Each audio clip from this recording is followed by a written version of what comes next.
эзэн Есүсийн нэрээр талархан залбирч байна. Аамен. Дуулал номын 119 1-ээс эхлээд 27 хүртэл бүгдөөрөө уншицгаая. Явдал үйлэн гэм зэмгүй эзний хуулиар явагч хүмүүс юутай эрүүлтэвэ, түүний гэрчлэлүүдийг сахин түүнийг бүхий л зүрхээрээ хайрлагч хүмүүс юутай эрүүлтэвэ. Тэд бас ямар ч шударга бусыг үйлддэггүй. Тэд түүний замаар явдаг. Биднэр хичээнгүйлэн сахиулахаар та өөрийн тушаалуудыг тогтоосон юм. Таны зарилгуудыг сахихаар замууд минь бат тогтоосоо. Тэгвэл таны бүх тушаалуудыг анхаарах цагт би ичихгүй. Таны зөв шударга шүүхээс сурахдаа би шулуун шударга зүрхээ танд талархах болно. Би таны зарилгуудыг сахин биелүүлэх болно. Намайг бүрэн мөсөн бүү орхиоч залуу хүн зам мөрөө хэрхэн цэврээр хадгалах вэ? Таны үгийн дагуу сахиснараа би бүхий л зүрхээрээ таныг эрен хайсан. Таны тушаалаас холдон тэнүүслэхийг надад бүү зөвшөөрөөч. Таны эсрэг нүгэл хийхгүй тулд таны үгийг би зүрхэндээ хадгалсан. Өө эзэн та эрүүлтэйе. Өөрийн зарилгуудыг надад заагаач. Таны амнаас гарсан бүх тогтоолыг би уруулаараа тунхагласан юм. Би бүх баястагтай адил таны гэрчлэлүүдийн замд баяссан юм. Би таны тушаалуудыг бясалгаж таны замуудыг эргцүүлэн болно. Би таны зарилгуудад баярлана. Би таны үгийг мартахгүй намайг амьд байлгаж таны үгийг сахин биелүүлэхийн тулд өөрийн зарцтай өгөөмөр хандаач. Таны хуулийн гайхамшигч дүүсийг надад харуулахаар нүдийг минь нээгээч. Би газар дэлхийд гадны хүн билээ. Өөрийн тушаалуудыг надаас бүү нугаач. Таны тогтоолуудыг цаг үргэлж хүссэн тэмүүсээр сэтгэл минь шаналж байна. Таны тушаалуудаас халан тэнүүчилдэг бардам хүн буюу хараал хүртсэн хүнийг та зэмлдэг юм. Буруутгал ба доромжиллыг надаас зайлуулаач. Учир нь би таны гэрчлэлүүдийг сахидаг билээ. Ноёд сууж миний эсрэг хэлцдэгч гэсэн таны зарц таны зарилгуудыг бясалгадаг. Таны гэрчлэлүүд мөн миний баясал, миний зөвлөгчд юм. Миний сэтгэл тоос шороонд дарагдсан. Өөрийн үгийн дагуу намайг сэргээгээч. Би өөрийн явдлуудын тухай ярьсан бөгөөд та надад хариулсан билээ. Өөрийн зарилгуудыг надад заагаач. Өөрийн тушаалуудын замуудыг надад ухааруулаач. Тэгвэл би таны гайхамшгуудыг бясалганаа. Аамен.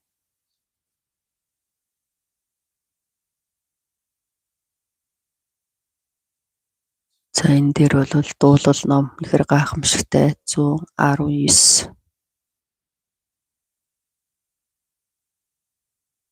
За 167 ишлэлтэй. Дуулал номын 119 1-ээс эхлээд энэ бүх ишлэлүүдийг харах юм бол Бурхны үгийн талаар Бурхны хууль, Бурхны үг, Бурхны хүсэл, Бурхны гайхамшигтай ажил энэ бүгд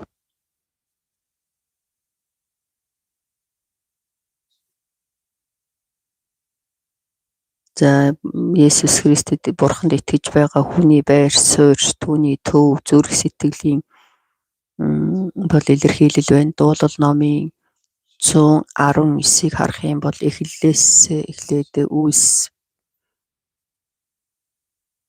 Аамен. Дуулал номын 119-ийн 1-ийг харах юм бол явдал үйлэн гэмцэмгүй эзний хуулиар явагч хүмүүс эрүүлтэйе.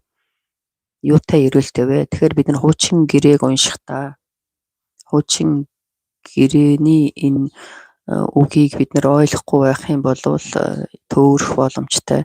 Маш олон хүмүүс энэ хуучин гэрээний номыг хараад итгэлийн дотроо итгэлийн хэрэгцээ гэж хараад байна. Тэгэхээр хуучин гэрээний ном бидний мэдэх ёстой шалтгаан юу вэ гэхээр хуучин гэрээний ном бол бүгдээрээ бодит зүйлийн харьцуулал сүүдэр загвараа гэдгийг бид нар сайн мэдэх хэрэгтэй. Жинхэнэ болвол үнний үг, тэр үнний үг гэдэг маань Есүс Христийг ирэх хүртэл байхгүй байсан. Тийм болохоор Иохан номын 1-ийг харах юм бол Хууль Мойсегоор ирсэн. Харин үнэн болон нэгүслэл үнэн нь Есүс Христээр ирсэн гэж Иохнамын 1-р бүлэг дээр бичсэн байдаг. Тийм болохоор бид нар энийг сайн ялгаж харж ойлгож чаддаг байх хэрэгтэй. Ивэл нэгүслэл гэдэг нь жинхэнэ бодиттой зүйлийг хэлж байна. Харин хууль болон иш үзүүлэгч хуучин гэрээн дотор байгаа энэ бүхий л зүйлүүд бол сүүдрээ иш үзүүлэхий үг. Хуучин гэрээг бид нар харах юм бол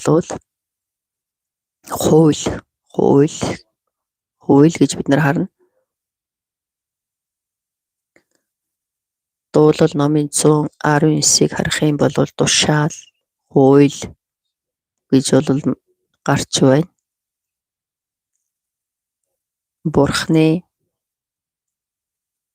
Бурхны үс, Бурхны гэрчлэлүүд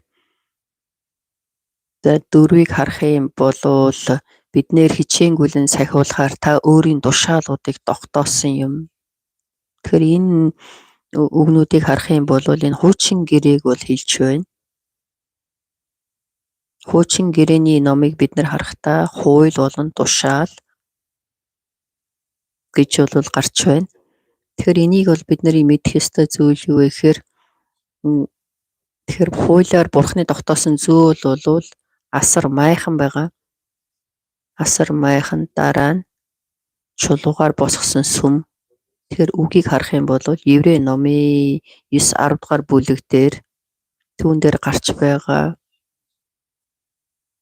амьтны цус тэр бүхий л үе шат гэдэг мэн ерөөсөө хүнийг бол ариун болгох боломжгүй, гэм нүглийн уучлалыг авах боломжгүй гэж Еврей номын 9-10 дээр бол тайлбарлаж хэлсэн байгаа. Хуучин гэрээний энэ хуулийн дагуу сүмийг босгон хуулийн дагуу сахин явсан ч гэсэн энд бол гэм нүглийн уучлал байхгүй. Бурхантай харилцаа бол бүрэн төгссөн байгаагүй. Тэгэхээр бид нар энэ үгийг бол бүгдийг нь сайн харах хэрэгтэй. Тэгэхээр энэ дуулал номын 119 дээр яагаад үйлс нь бүрэн төгсгөн биднийг явдал үйл нь гэм зэмгүй эсний хуулиар явагч хүмүүс юутай эрүүлтэвэ гэж хэлсэн юм бэ. Тэгэхээр энэ хуулийг хүсэмжилж байгаа зүрх сэтгэл хуулийг бол бүрэн төгс ахий гэсэн тэр өөрийнхөө итгэлийн амьдралыг харуулж байгаа тэр шалтгаан нь хуучин гэрээн дээр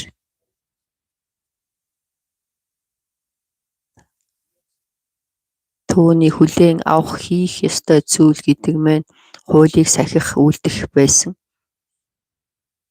Тэгэхээр энэ хууль Бурхны тушаал гэхээр энэ хуулийг хэлж байна. Тэгэхээр энэ хуулийг дагаж явж байгаа тэр өөрийнх нь хүсэж байгаа сэтгэл зүрх гэдэг нь хамгийн агуу сэтгэл зүрх байж. Гэхдээ одоо бид нар итгэгч хүмүүсийн хувьд Бурхны хүүхдийн хувьд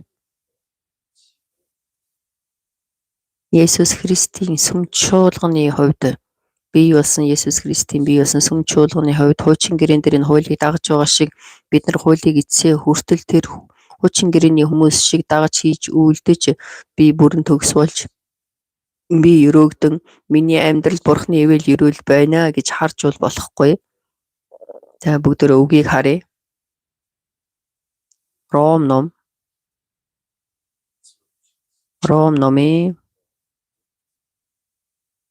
Ром номын 3-ын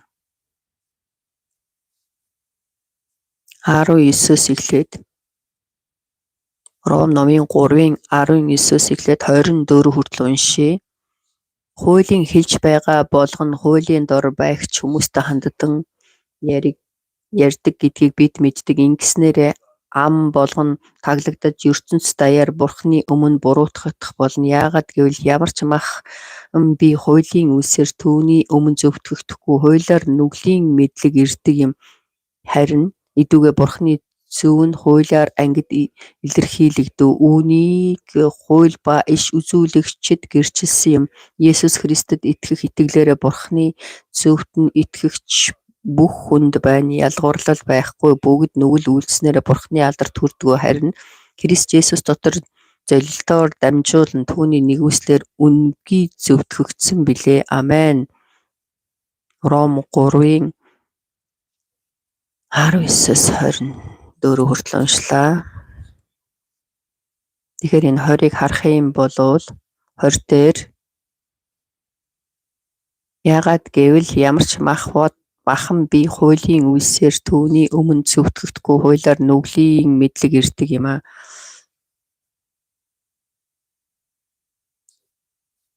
Бурхны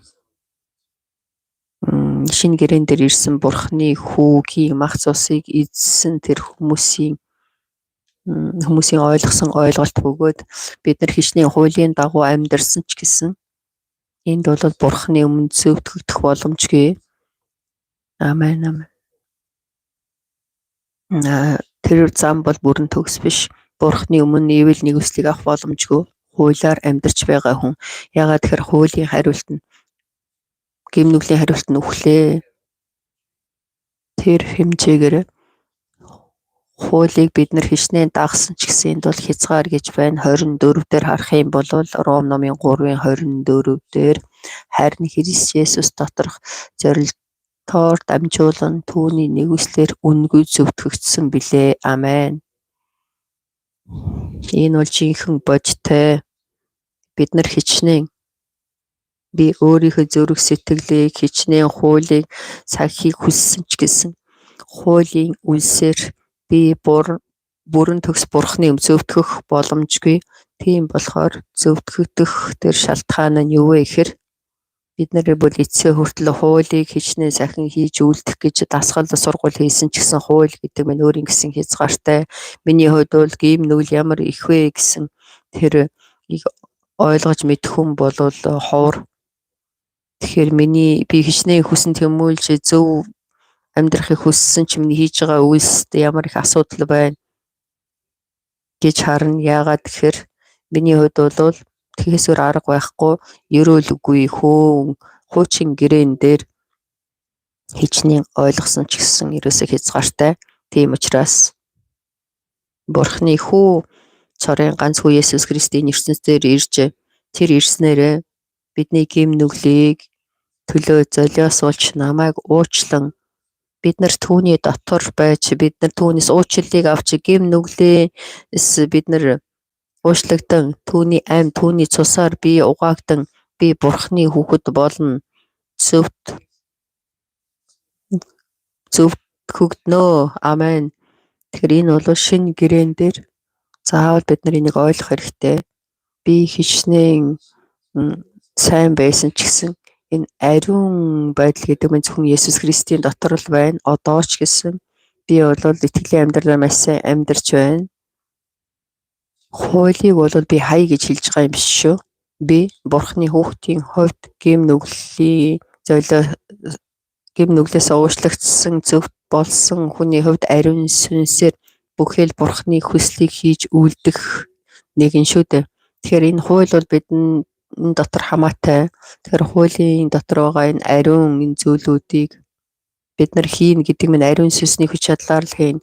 Би бол хуулийг сахий гэдэг байгаа биш харин ариун сүнсний хүч чадлаар энэ болгоныг хийж үлдэх боломжтой. Тийм болохоор бид бүгд шинэ гэрээн дээр энэ үгийг уншихдаа энэ хуулийг би хүсэмжлэн унших бишээ харин үннийг бид нар хүсэмжлэн хүсэмжилсэн зүрх сэтгэлтэй байх хэрэгтэй. Үнний үгийг хүсэмжлэн үнний үгийг ойлгон. Тэгэхээр энэ дуулал номын 119-ийг бид нар харахтаа ямар өнцгөөс харах вэ гэхээр энэ хүмүүс бол хуулийг л харахаас өөр тийм боломжгүй цаг үе байсан бол харин бидний хувьд хуулийг харах биш.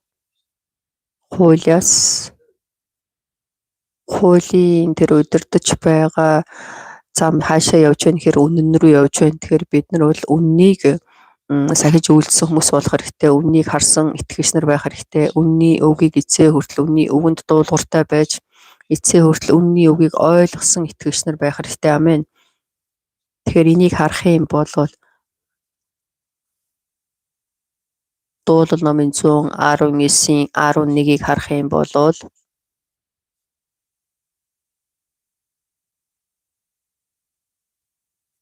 Дуулал номын 119-ийн 11-ийг харах юм бол Давид хааны хувьд юу гэж хэлж байна гэхээр таны эсрэг нүгэл хийхгүй тулд таны үгийг би зүрхэндээ хадгалнаа. Тэгэхээр тэр цаг үед бол хууль хамгийн агуу байсан бөгөөд таны эсрэг нүгэл хийхгүй тулд таны үгийг би зүрхэндээ хадгална. Тэгвэл бид нар өнөөдрийн хувьд энэ үнний үгийг бид нар зүрхэндээ хадгалах хэрэгтэй. Давид хааны хувьд хуулийг харахтаа хуулийг л сахин тэгэд энэ бол төгсгөл биш ээ гэдгийг бол тэр мэдэрсэн. Түүний хувьд яаж мэдсэн бэ гэхээр 16-г харъя. Би таны зарилгуудад баярлан би таны үгийг мартахгүй. Тэгэхээр энд хуулиуд байна. Би зөвхөн энэ хуулийг сахиснаар бүрэн төгс болно гэдгийг бол болохгүй гэдгийг Давид бол мэдэрч байсан. Энэ хуулиас гарч байгаа Бурхны хүсэл байна. Тийм ээ. Хууль бол олон янз бүрийн үнийг сахих гэж хэлж байгаа юм биш. Хууль гэдэг маань иш үзүүлэхийн үг шүү дээ. Зураг, сөөдөр. Тэгэхээр иш үзүүлэхийн үг зураг учраас жинхэнэ бодит руу удирдах байгаа тэр хүсэл байна. Давидын хувьд бол үүнийг хүсэмжилж байсан.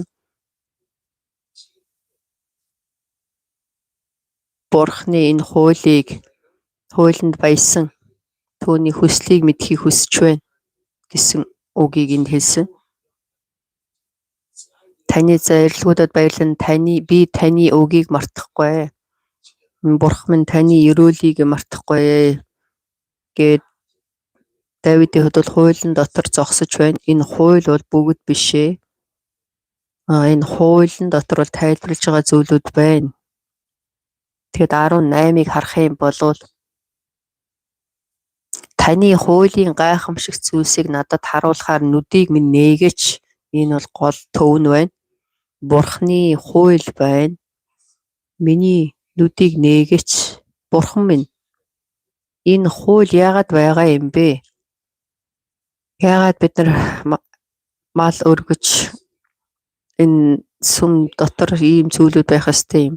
Бид нар сүм чуулганд сүмд орохдоо бид нар цус уурсгах ёстой юм. Эзэм та надад энэ болгоныг харуулж нүдийг нээж өгөөч гэсэн утгаар хэлсэн. Есүс бол Авраамын талаар хэлсэн. Та нар жинхэнэ Авраамыг мэдэж Авраамд итгэнэ гэх юм бол та нар Авраамыг итгэл та нарт байх ёстой байтал Авраамын хувьд энэ хоныг бол Бурханд өргөж ямааг Бурханд өргөн амьтныг Бурханд өргөн тэгээд тэр Авраамын хувьд бол миний цаг үеийг харж байсан. Ямар их гүнзгий харж байсан бэ гэхээр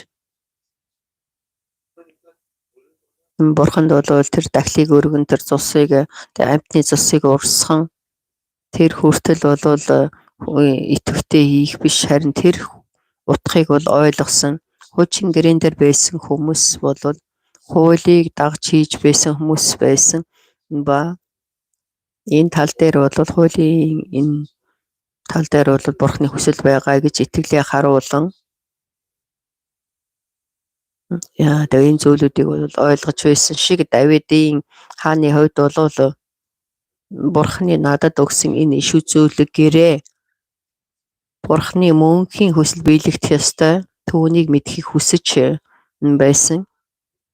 Тийм болохоор Бурхан бол мөнхийн дахилчийг босгож тэр Бурхны хүслийг хийх мөнхийн гэрээ байна гэдгийг бол эндээс ухааран ойлгоч. Тийм учраас миний нүдийг нээж өгөөч. Бурхан минь таны гайхамшигтай хуулиудыг мэдхийг хүсэж байна. Тэгвэл бидний хувьд бол үнний үгийг авснараа энэ хууль болон үнний үг маань яагаад Бурхны хүслийг хийж үлдэж байна? Бурхны хаанчлалыг яаж бүрэн төгс болгож байна? Эзэн яагаад энэ ертөнцийн ирсэн? Тэгээ энэ бүх зүйлүүдийг бол бид нар мэдэж байна шүү дээ. Энийг бид нар хүсэмжилж байна. Бид нар шин гэрээ Эвэлийн Үйлс номон дотор хийгдэж үлдэгдэж байгаа тэр ивэлийн цаг үеийн итгэгч нарын хувьд Христэд итгэдэг хүний хувьд Бурхны хүүхдийн хувьд хуулийг сахин үйлдэх тийм нэгэн бол байж болохгүй. Харин хуулиар бол үйлсээр зөвтгөгдсөн нэгч байхгүй. Харин хууль бол сүүдэр учраас илчилж байгаа тэр үнэн рүү удирдах байгаа тэр үннийг бид нар мэдэх хэрэгтэй бөгөөд тэр үнний үгэнд итгэн тэр үнний үгэн дотор хийж үйлдэх хэрэгтэй. Тэр үнний үгийн хүслийг мэдэх хэрэгтэй. Амен. Тийм болохоор миний нүдийг нээж өгөөч. Давид хаан хуулийн талаар тэр хүсэл нэг бол бүдэг бодог харж түүний нүд нээгдсэн. Харин бид нар Давид шиг тэгж бүдэг бодог харж болохгүй. Харин бид нар ариун сүнсээр Бурхны тэр сүнслэг гайхамшигтай мөнхийн хүслүүдийг илчлэн ойлгож мэдэх хэрэгтэй. Амен. Энийг бол бид нар хүсэмжлэх хэрэгтэй. Энийг мэдэн итгэх хэрэгтэй. Үүнийг мэдсэн хүний хувьд үнний үгийг хийж үйлдсэн итгэгч байх хэрэгтэй. Өнөөдөр ч гэсэн бид нар ямар итгэлтэй байх вэ? Зүгээр энэ дуулал 119-ээр бодол бүгдийг зохицуулж болохгүй. Үннийг мэдэж байгаа хүний хувьд үгийг харан шийдвэр гаргаж чаддаг итгэгч нар байх хэрэгтэй. Өнөөдөр ч гэсэн ариун сүнсээр дүүрэн эзнээс гуйхыг хүсэж байна. Эзэм нь ариун сүнсээр таны үгийг ойлгож мэдхийг хүсэж байна. Үнний үгийг хайрлая. Үнний үгийг хүсэмжилсэн итгэгч байхыг хүсэж байна. Өнөөдөр ч гэсэн эзний дотор ялсан итгэгч нар байхыг хүсье. Хамт залбирцгаая. Тэнгэрт байгаа бидний эцэг минь, таны нэр ариунаар дурсагдж, таны хаанчлал ирэх болтугай. Хүсэл дан тэнгэрчгэн газар дээр биелэгдэх болтугай. Өдөр тутмын далахыг энэ өдөр бидэндээ өгөөч. Бид өртөнгүүдээ уучлсны адил бидний өрийг уучлаач. Бидний сарилтанд бүү оруулаач. Бузар муугаас гэтлгээж. Учир нь хаанчлал хүч